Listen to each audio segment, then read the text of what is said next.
У нас в июле месяце умер дядя Вася, тетя Ирин муж. К сожалению, на похороны на 9 дней я не смогла сходить. Сегодня уже 40 дней, и, к сожалению, тоже по обстоятельствам я не смогла пойти. И мне передали поминальный пакетик, в котором содержатся вещи, которые нужно как бы скушать, помянуть душу умершего, вспомнить. И вот я просто хочу показать вот то, что вот было в этом наборе. Это печенье. Конечно же, с удовольствием его скушаем, вспомним дядю Васю.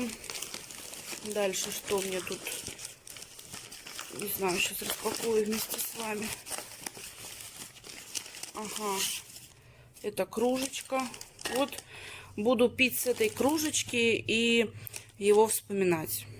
Вот, к сожалению, конечно, его не стало. Непонятно, связано или не связано. Человек тоже привился. Но эту тему не я буду обсуждать. Мне это, как говорится, не мне это все судить. Вот, очень приятно, спасибо. Буду теперь с этой кружечки пить и его вспоминать. Он был хороший человек, всегда помогал, отзывчивый. Много что нам помог. И здесь, ага, здесь пакетик с фруктами тоже. Обязательно все скушаем, будем вспоминать. В общем-то, вот такие как бы маленькие подарочки всегда даются на 40 дней. Я не знаю, как у кого принято, у кого не принято. Но вот я рассказываю то, что именно попалось мне. Очень приятно. Очень жалко, что человек ушел. Надеюсь, что семья справится и все будет хорошо. Вот. А я вот вам показала вот это все. Да, спасибо большое. Она всем дала вот по такому пакетику. Мамин пакетик ждет, папин, бабушкин, Кости, Тане. В общем-то, все получили по вот такому поминальному пакетику. Да, жизнь идет, на месте не стоит. Такое тоже случается, к сожалению. Живые должны продолжать жить, его вспоминать. А тем, кто от нас ушел, нас оберегать. Всегда сложно на такие темы говорить. Ладно. Вот стоит мамина вишня. Она дала сок в банке, пока здесь стоят солнце. Ей не опасно. Если говорить именно про сегодняшний день, то вы сами видите, сколько градусов на солнце. 42 или 43. Мама поехала на дачу. Сейчас тоже надо будет все это дело пролить. Я сейчас все-таки распакую вот этот пакетик, потому что боюсь, что яблочко задохнется. В общем, вот такие вот дела. Мы когда на кладбище тоже ходим, к слову, вот пока вот скажу вам тоже, мы тоже любим брать вот такие конфетки. К сожалению, на кладбище у нас нет возможности сейчас ходить, потому что захоронены не рядом с нами. Но вот такие конфетки мы тоже любим покупать и раздавать за поману. Это называется. У кого как называется. Вот. Так что вот так вот. Сейчас как раз таки попробую, помяну. Вот. Ой, господи, как тяжело-то. Как тяжело эту банку вообще в целом достать. В общем-то, снимаем эту крышечку. Крышечка из тряпочки, чтобы дышала. Вот. Это типа наливочка такая. Сейчас я вернусь. Я сходила просто на кухню. Мне надо было взять вот такое приспособление. Видите? Осадок. Осадок из сахара. У меня что-то штатив, если честно, плывет сейчас. Ну, я думаю, в любом случае видно. И мне надо вот этот вот осадок, который здесь сохранился. Вот. Вот этот сахарный. Размешать. Вот это меня просила мама. Так что вот при вас покажу, как я это делаю. Это типа вишневая наливка. Кстати, мешается легче, чем вчера, я вам так скажу. Вчера мешалось тяжелее, было больше сахара. Сейчас вишня дала больше сока и мешается полегче. Мне главное проходить по дну. Как вот там видите? Вот. Если видно, вот это сахар. Вишня дает сок. Там с этим сахаром идет реакция. Потом получается вишневая наливка по типу как ликер. Что-то типа того. Но она называется больше как наливка, знаете, так. Почему вообще я это делаю на подоконнике? Ну, потому что свет. Ну, и вам удобнее показать со штатива. Потому что сейчас у меня 2 руки заняты. И вот такими движениями. В принципе, тут не надо долго. Тут это быстро все происходит.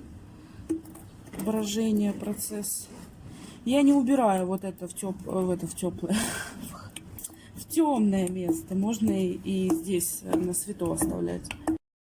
После того, как перемешала, беру тряпочку, которая дышит, беру вот такую резиночку и снова закрываю банку, чтобы это все у нас дышало. Потому что если закрыть плотно, то будет очень плохо. Первая банка у меня готова. Получается для перемешивания. Теперь второй экземпляр. Их 2. Здесь снимаем тоже крышечку в сторону. В целях того, чтобы не портить ничего. Вот так вот. Оп. И перекидываем сюда. Да, это вот так вот закрыли. Все, она дышит. Убираем в сторону вот здесь, где цветы. Далеко ходить не надо, как говорится. Все около кассы. И начинаем мешать вторую. Вот этот осадок, вон он там. Видно его, я надеюсь, вам. Много сахара. Но уже легче перемешивать, повторюсь. И выполняю такое же действие. Вот мама просила, я слежу. Тем временем у меня там стиралка стирает. Домашние дела делаются, обед готовится. Так что все в делах, как говорится. Ну все, я закончила. Это также иду сейчас сразу мыть, а то может засохнуть вишня, потом будут проблемы, если сразу вот эту штучку не помыть. Так, все, я помыла там эту штучку. В принципе, пока мама в больнице, все эти действия, они перекинулись на меня. 2 банки тут и тусуют, и дозревают помидоры. Сейчас еще хочу, кстати, полить цветы заодно.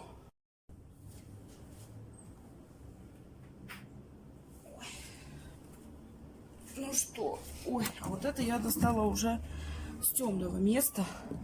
Прямо сейчас вот покажу вам, как сдута перчаточка. Это из черной смородины. Это надо все просто сбултыхать. Если честно, достаточно тяжеловато. Вот это все. И вот такими манипуляциями я это делаю. Взбалтывать нужно постоянно. То есть вот этот нижний осадок. Ой, тяжело, конечно. Не знаю, сколько здесь в этой 6 литров, но здесь не до конца. Но все равно тяжеловато. И вот так вот елозим. Вот так вот все это делаем. И в темное место также убираем. А вот насколько, как процесс, это я не знаю. Но это, я как поняла, тоже типа наливки или вина. Удобная канистра. Вот так вот. И видите, как сразу можно посмотреть, как наполняется перчатка. Ой, это что такое было? Как наполняется перчатка воздухом от вот этих всех движений. Ну и все, убираю также. Вот такие манипуляции я произвожу. Ого, как перчатка поднимается сейчас. Смотрите. Наполнилась воздухом. Неплохо так наполнилась. Смотрите, как она поднимается. Вот сейчас она пойдет бродить. Ой, ну, вроде так пойдет, да? Ну, тогда все. И вот тут в темном месте она и будет тусоваться у меня. Также параллельно на столе дозревают помидоры. Некоторые вот непонятно какие-то больные, а некоторые нормальные. Их вот надо в первую очередь будет скушать. И здесь же наверху мама сушит семена помидоры. Не знаю какой, сейчас не подскажу. Сегодня второй день, получается, как мама в больнице находится. Вчера проводила трансляцию. Кто был, уже знает. Кто не посмотрел, посмотрите. В принципе, какие последние новости? Сейчас вам расскажу. В принципе, сегодня из последних новшеств, какие там были, это мама попросила сделать укол обезболивающее, потому что у нее разболелась нога. Разболелись руки, но руки, это как бы сейчас понятно, не вылечат. Что-то как-то неудобно. Или смена обстановки, начали болеть руки. В общем, пока непонятно. Да, попросила она сделать укол. Укол ей сделали обезболивающее. Потом приходил врач, посмотрел, назначил делать какую-то процедуру в колено, какие-то уколы. Как-то там это назвали, я не запомнила. Сейчас мама прямо сейчас лежит под капельницей. 2 часа, сказали, будет лежать. Вот время обеденное.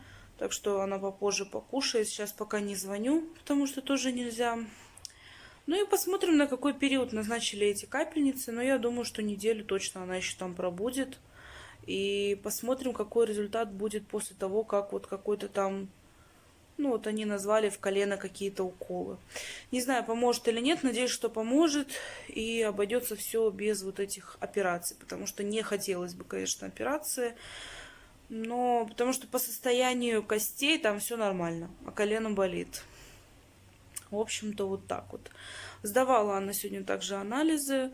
Анализы, наверное, будут завтра, послезавтра или что-то типа того. Ну, посмотрим со временем.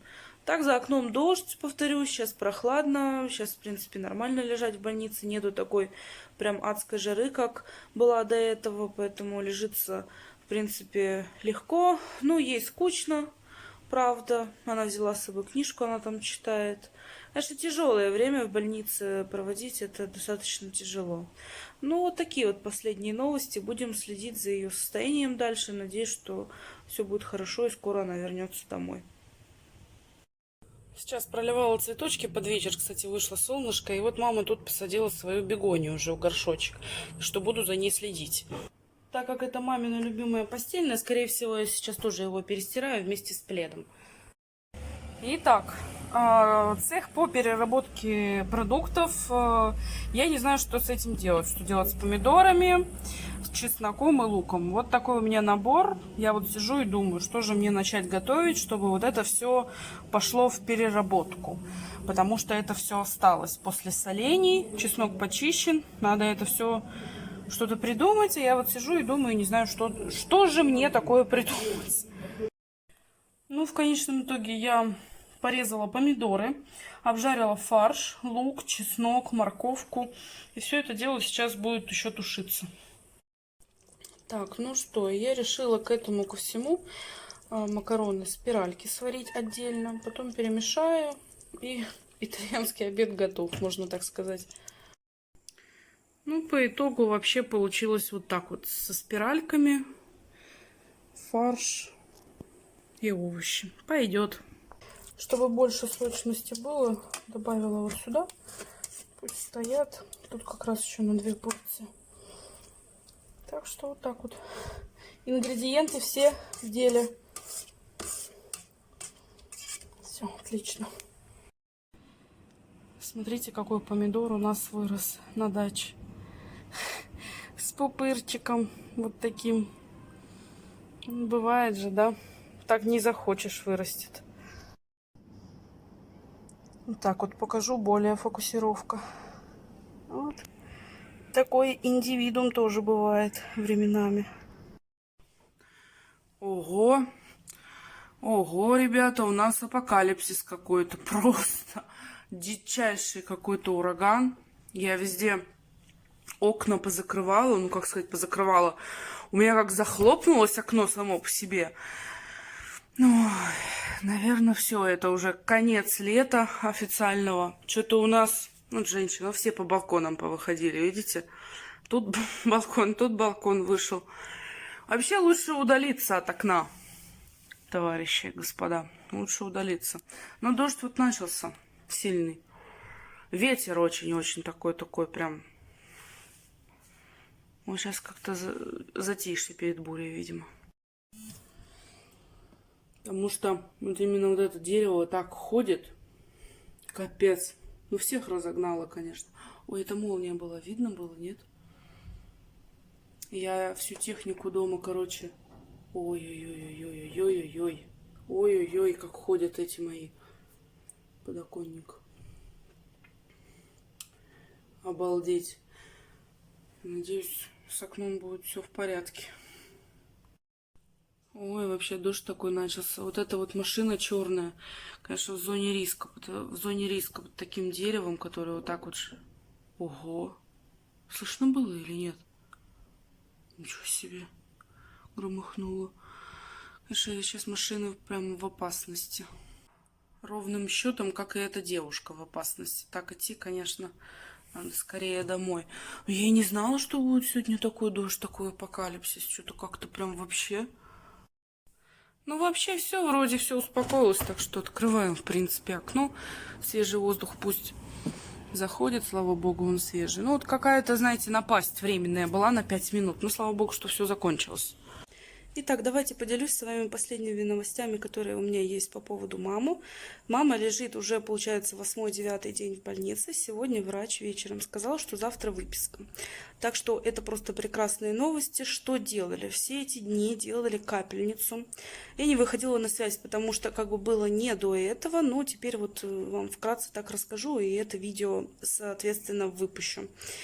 Делали капельницу, делали блокаду в колене, это укол, получается, в сустав, в мышцу или что-то типа того. Я не врач, кто знает, тот загуглит. Делали блокаду, хотели делать, как он называется, астроскопия, по-моему, нет, по-моему, да. В общем, я далека от врачебных этих всех штучек. В общем-то, астроскопия должна была быть сейчас в понедельник, но так как врач, тот, который делает эту астроскопию, он уходит в отпуск, ее выписывают. То есть ей назначают лечение терапевтическое таблетками. Выписка будет завтра, не знаю, что там скажут, посмотрим, расскажу, поделюсь. Может быть, не знаю, посмотрим с мамой. Вот. Кому просто интересно, а с другой стороны что-то советовать, вы сами понимаете, каждое это индивидуально. Дальше вот ее выпишут, назначат вот это лечение, потом сказали, что после лечения таблетками или мазь, что он там назначит, не знаю, сказали, что скорее всего будет возвращение в больницу, и вот эта астроскопия все-таки будет, если я правильно ее называю. Вот, надеюсь, что да. Так что вот такие дела, ну и слава богу. Ну и слава богу, пора ей вернуться. Пора вернуться домой, она там устала, там были, конечно, как бы проблемы в палате, немного как сказать, неадекватные люди в плане того, что стариков скидывают родственники, они немножко не в уме, с переломами оставляют, не приходят. И там, конечно, была неделя очень жесткая морально вытерпеть это все. Домой никого сейчас не отпускают, так как коронавирус. В общем-то, вот такие дела. Сейчас вечер, я вот сходила в душ, искупалась. И вот такие новости. Буду ждать уже завтра маму. Не знаю, когда выпишут, в какой час именно, в начале дня, в середине. Выписка — это дело такое. Я когда выписывалась сама из больницы, это... Ой-ой-ой, сколько там было. Я до 5 вечера была. Но это было, правда, в Москве. Но неважно. В общем, вот такие дела. Будем смотреть. Буду держать вас обязательно в курсе. Да, в общем-то все, наступил следующий день, назначили маме там все это лечение, выписку дали, сейчас она уже приедет домой, и это хорошо. Прямо сейчас она едет домой, ура!